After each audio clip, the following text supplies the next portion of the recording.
au travers de cette loi supposée lutter contre les squatteurs dans les résidences principales et aussi dans les résidences secondaires qui peuvent ne pas être habitées pendant des années.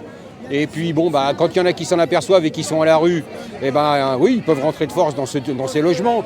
Mais ce sont vraiment, c'est tellement marginal que le gouvernement se sert de cette situation-là pour en faire une loi générale qui concernerait des millions de personnes.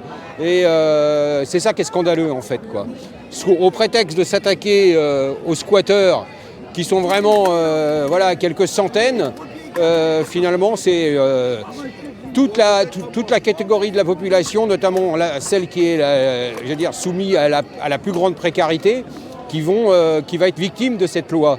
Et c'est ça qui est scandaleux, parce que finalement, quand on regarde bien, on assimile des locataires qui ont de graves difficultés financières, donc des familles qui n'ont pas d'emploi ou qui ont des ressources tellement faibles qu'ils ne peuvent plus payer leur loyer et surtout leurs charges qui sont en très très grande augmentation, tout le monde s'en est rendu compte, on les assimile à des délinquants. C'est-à-dire que maintenant, alors pendant un moment, ils étaient même menacés de prison s'ils refusaient de quitter le logement suite à un jugement d'expulsion.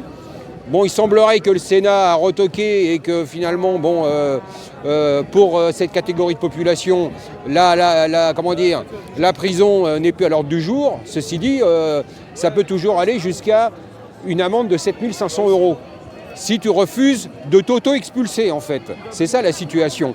Sauf que si tu es en dette locative, et donc ça veut dire plusieurs milliers d'euros, voire plusieurs dizaines de milliers d'euros avant qu'un bailleur prenne la décision de t'expulser, comment tu peux imaginer que cette famille-là va pouvoir payer 7 500 balles